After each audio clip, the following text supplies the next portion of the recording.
Last April, soon after the joyful news that the church had acquired the Kirtland Temple, President Russell M. Nelson invited us to study the dedicatory prayer of the Kirtland Temple, recorded in section 109 of the Doctrine and Covenants.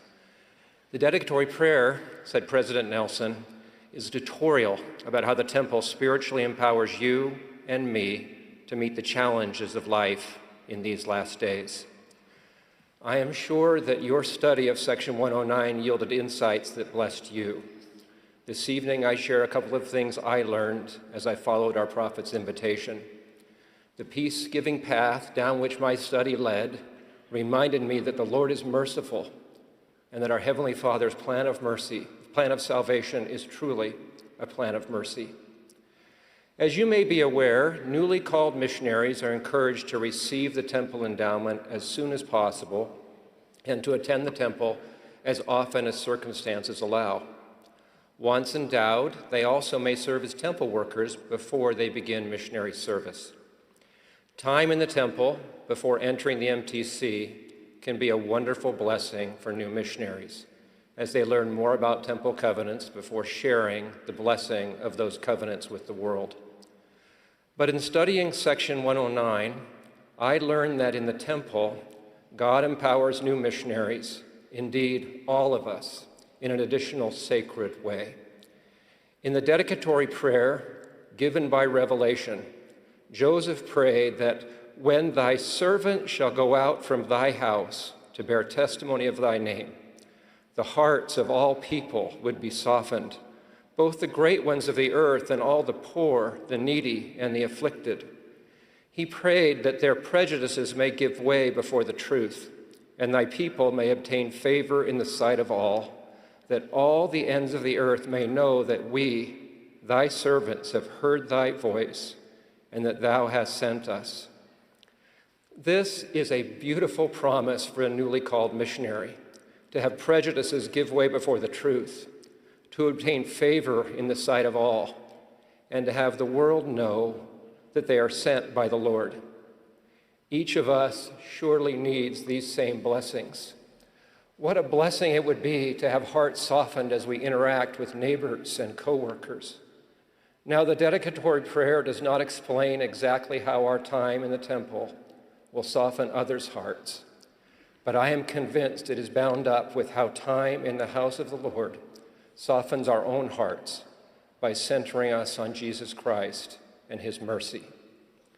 As I studied the Kirtland dedicatory prayer, I was also struck that Joseph again and again pleaded for mercy for the members of the church, for the enemies of the church, for the leaders of the country, for the nations of the earth, and very personally, he pled with the Lord to remember him and to have mercy upon his beloved Emma and their children.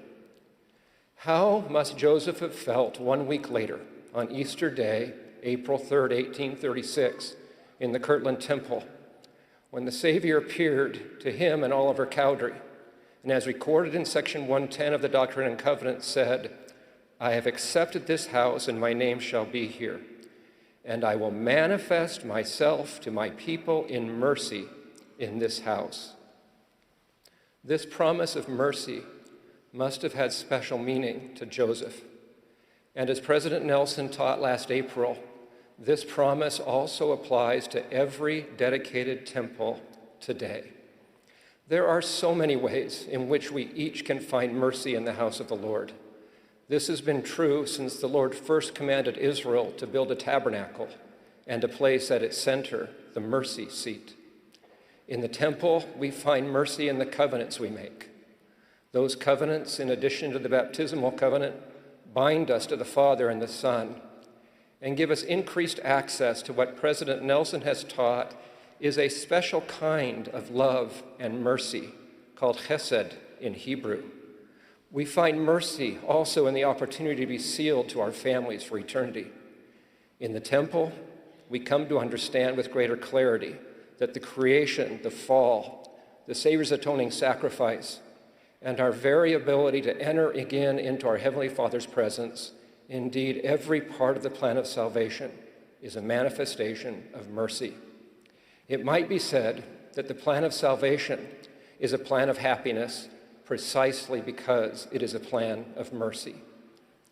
I am grateful for the beautiful promise in section 110 that the Lord will manifest himself in mercy in his temples. I am also grateful for what it reveals about how the Lord will manifest himself in mercy whenever we, like Joseph, plead for mercy. Joseph Smith's plea for mercy in section 109 was not the first time his pleas for mercy prompted revelation. In the sacred grove, young Joseph prayed not just to know which church was true, but he also said that he cried unto the Lord for mercy, for there was none else to whom I could go to obtain mercy. Somehow, his recognition that he needed mercy that only the Lord could provide helped open the windows of heaven. 3 years later, the angel Moroni appeared, following what Joseph said was his prayer and supplication to Almighty God for forgiveness of all my sins and follies. This pattern of revelation following a plea for mercy is a familiar one in the scriptures. Enos heard the voice of the Lord only after praying for forgiveness. King Lamoni's father's conversion begins with his prayer, I will give away all my sins to know thee. Now, we may not be blessed with these same dramatic experiences, but for those who sometimes struggle to feel answers to prayer, seeking the Lord's mercy is one of the most powerful ways to feel the witness of the Holy Ghost. A similar principle is beautifully taught in Moroni chapter 10, verses 3 through 5. We often shorthand these verses to teach that through sincere prayer, we can learn whether the Book of Mormon is true. But this shorthand can neglect the important role of mercy. Listen to how Moroni begins his exhortation. I would exhort you that when ye shall read these things, that ye would remember how merciful the Lord hath been unto the children of men, from the creation of Adam even down until the time that ye shall receive these things, and ponder it in your hearts. Moroni urges us not only to read these things, the records he was about to seal up, but also to ponder in our hearts what the Book of Mormon reveals about how merciful the Lord hath been unto the children of men. It is pondering upon the Lord's mercy that then prepares us to ask God, the Eternal Father, in the name of Christ, if these things are not true. As we ponder on the Book of Mormon, we might ask, is it really true, as Alma taught, that God's plan of mercy assures that every person who ever lived on this earth will be resurrected, that they will be restored to their perfect frame? Is Amulek right? Can the Savior's mercy satisfy all the bitterly real demands of justice that we would otherwise be obligated to pay and instead encircle us in the arms of safety? Is it true, as Alma testified, that Christ suffered not only for our sins, but for our pains and afflictions, so that he could know how to succor his people according to their infirmities? Is the Lord really so merciful, as King Benjamin taught, that as a free gift, he atoned for the sins of those who have died not knowing the will of God concerning them, or who have ignorantly sinned? Is it true, as Lehi said, that Adam fell that men might be, and men are that they might have joy?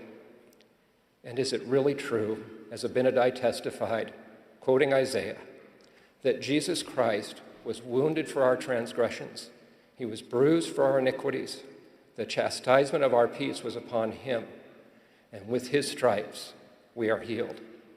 In sum, is the Father's plan, as taught in the Book of Mormon, really this merciful? I testify that it is, and that the peace-giving and hopeful teachings of mercy in the Book of Mormon are true. Still, I imagine that some may be struggling, despite your faithful reading and prayers, to realize Moroni's promise that Heavenly Father will manifest the truth of it unto you by the power of the Holy Ghost. I know this struggle because I felt it many years ago when my own first couple of reads of the Book of Mormon did not yield an immediate and clear answer to my prayers. If you are struggling, may I invite you to follow Moroni's counsel, to ponder on the many ways the Book of Mormon teaches how merciful the Lord hath been to the children of men. Based on my experience, I hope that when you do, the peace of the Holy Ghost can enter your heart, and you can know, believe, and feel that the Book of Mormon and the plan of mercy it teaches are true. I express my gratitude for the Father's great plan of mercy and for the Savior's willingness to carry it out. I know that he will manifest himself in mercy in his holy temple and in every part of our life if we will seek him. In the name of Jesus Christ, amen.